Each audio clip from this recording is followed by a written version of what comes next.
చెప్పేవా చెవిలోన ఒక మాట, పువ్వులతో తుమ్మెద చెప్పే మాట.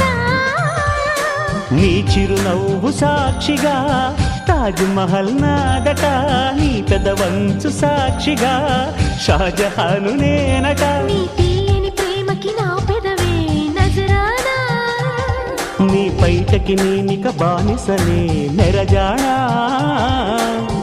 అనంతాల ఆత్మ నీవై చేరుకున్న వేళలో, కోకలు కట్టిన కోయిలా కమ్మని కౌగిలియవే.